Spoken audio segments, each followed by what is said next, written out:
राधे राधे। आप सभी का हमारी YouTube चैनल कथा सुर में स्वागत है। इसके पूर्व के वीडियो में हमने श्रीमद् भागवत के तृतीय स्कंद के 9वें अध्याय के बारे में श्रवण किया कि जिसमें ब्रह्मा जी ने श्री भगवान की किस प्रकार स्तुति की। ब्रह्मा जी ने कहा कि हे प्रभु, आप ही निरंतर अंतर्यामी स्वयं प्रकाशित परमात्मा है। आपके सिवा ये सृष्टि संभव ही नहीं है।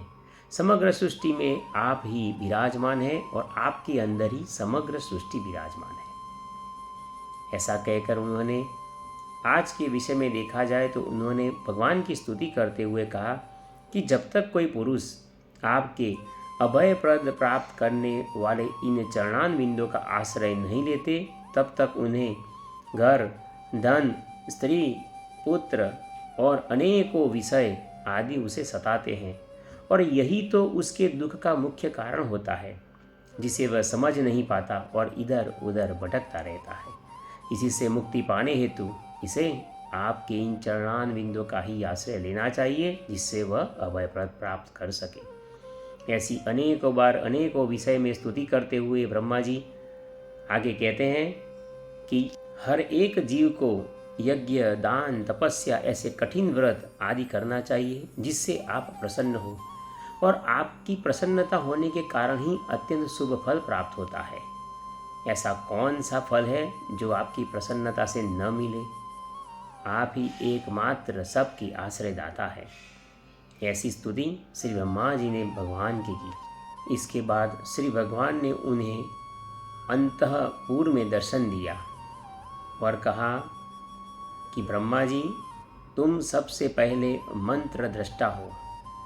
मेरा रूप तुमने सबसे पहले देखा है। अब तुम अनुष्ठान करो एवं फिर से तुम तपस्या करो, जिससे वह ज्ञान तुम दोबारा पा सकोगे और पूर्व के कल्प में जो सृष्टि की रचना की थी उसके अनुसार ही इस कल्प में भी तुम सृष्टि की रचना कर सकोगे। और यही तो मेरी तुम्हारे ऊपर कृपा का एक कारण है और यही तो मेरी प्रसन्नता है। मेरी प्रसन्नता के कारण ही तुम इतने कृपा पात्र बने हुए हो। और श्री भगवान ने कहा कि जो पुरुष नित्य क्रम में इन स्तोत्र का, इन स्तुति का पाठ करेगा, वो हर एक संकटों से एवं कष्टों से मुक्त हो जाएगा और वह सुख प्राप्त कर लेगा। ऐसा विधान कह के भगवान अपने श्री नारायण रूप में अंतर्धान हो गए। आज के वीडियो में हम श्रीमद् भागवत के तृतीय स्कंद के 10वें अध्याय के बारे में सुनेंगे, जो 10 प्रकार की सृष्टि का वर्णन इस विषय में है। अब श्री विदुर जी कहते हैं कि भगवान, अब श्री नारायण के अंतर ध्यान हो जाने पर संपूर्ण विश्व की रचना करने वाले श्री ब्रह्मा जी ने अपने देह और मन से कितने प्रकार की सृष्टि उत्पन्न की। हे भगवान, इनके सिवा मैंने आपसे जो जो प्रश्न किए हैं, उन सभी प्रश्नों का आप मुझे क्रमशः उत्तर दीजिए, क्योंकि आप सभी बहुज्ञों में श्रेष्ठ हैं। सूत जी कहते हैं कि सौनक जी, विदुर जी के इस प्रकार पूछने पर मुनिवर मैत्रेय जी बड़े प्रसन्न हुए और अपने हृदय में स्थित उन प्रश्नों का इस प्रकार उत्तर देने लगे। अब श्री मैत्रेय जी जो उत्तर देते हैं वह विदुर जी सुनते हैं। श्री मैत्रेय जी ने कहा कि अजन्मा भगवान श्री हरि ने जैसा कहा था, ठीक उसी प्रकार श्री ब्रह्मा जी ने प्रबल तपश्चर्या की एवं 100 दिव्य वर्षों तक तप किया।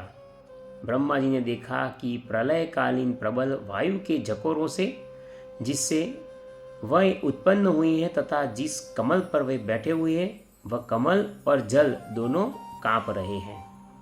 प्रबल तपश्चर्या करने के कारण एवं हृदय में स्थित आत्मज्ञान से उनका विज्ञान बल बहुत बढ़ गया था।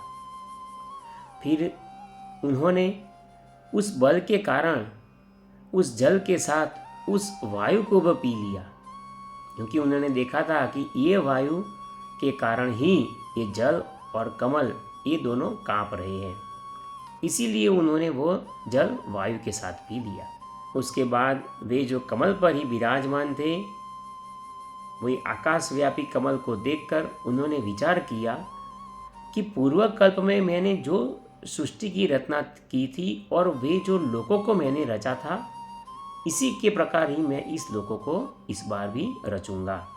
तब भगवान के द्वारा सृष्टि कार्य में नियुक्त श्री ब्रह्मा जी ने उस कमल कोश में प्रवेश किया और एक के ही भूः भुवः स्वः ये 3 भाग किए। यद्यपि वह कमल तो इतना बड़ा था कि इसके चाहे तो 14 भुवन या इससे भी अधिक भाग किए जा सकते थे और इससे भी अधिक लोकों के रूप में विभाग किए जा सकते थे। जीवों के भोग स्थान के रूप में इन्हें 3 भागों में या 3 लोकों में विभाग किया गया है, ऐसा शास्त्र में वर्णन हुआ है। इसीलिए भूलोक, भुवः और स्वहलोक, इन 3 लोकों के बारे में कहा है। उन्हें महः, तपः और जनः और सत्यलोक रूप ब्रह्मलोक की प्राप्ति होती है। और जो लोग निष्काम कर्म करने वाले हैं उन्हें महः, तपः और जनः, इन के अलावा सत्यलोक रूप ब्रह्मलोक की प्राप्ति होती है। और जो लोग निष्काम कर्म करने वाले हैं उन्हें महः, तपः, जनः और सत्यलोक रूप ब्रह्मलोक की प्राप्ति होती है।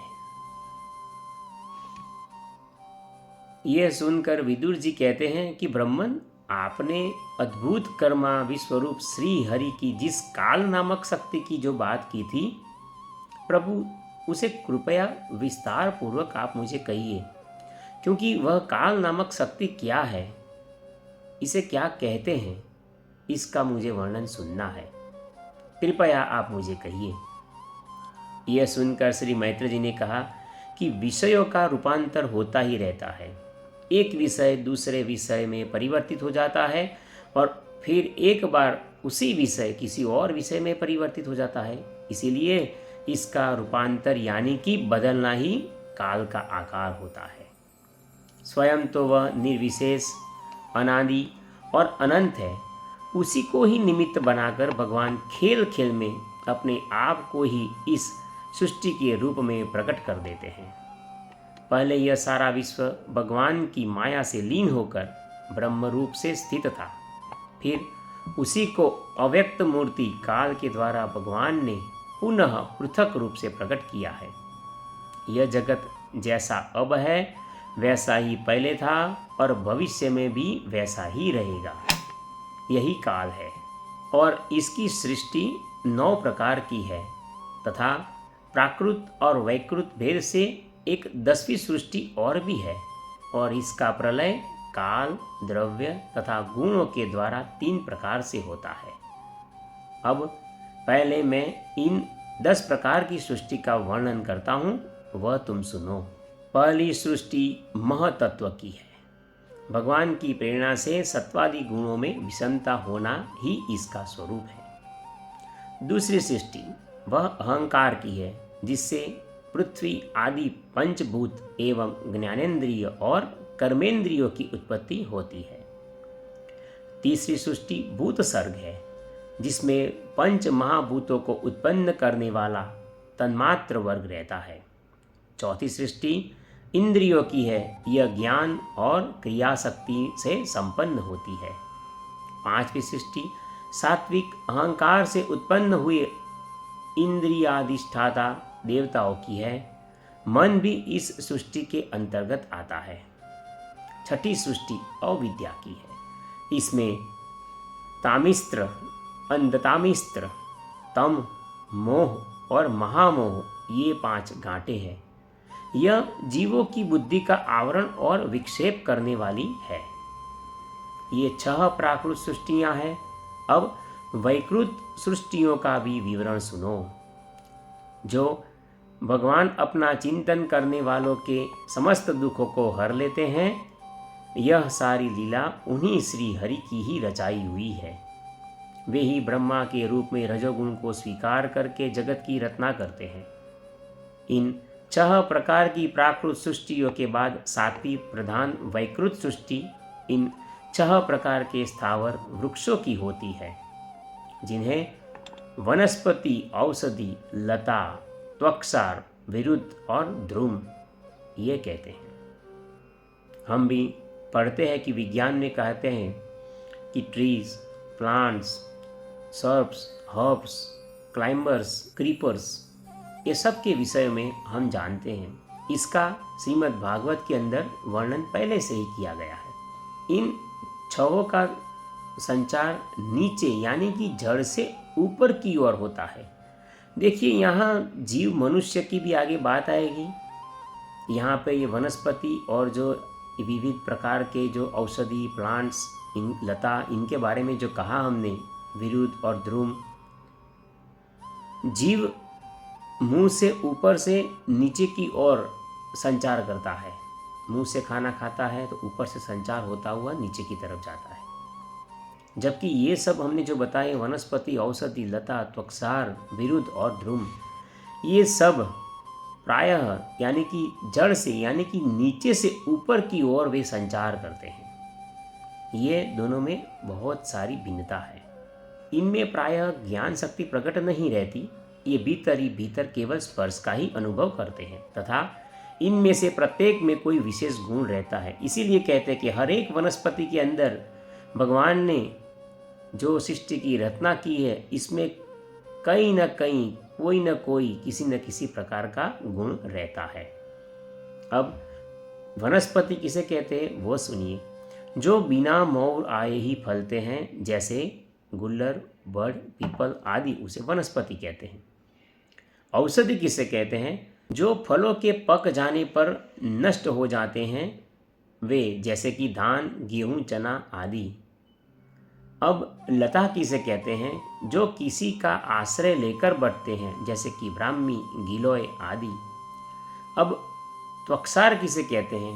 तो जिनकी छाल बहुत कठोर होती है, जैसे कि बांस आदि।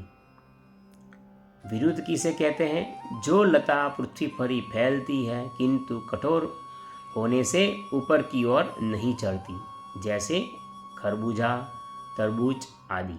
ध्रुम किसे कहते हैं?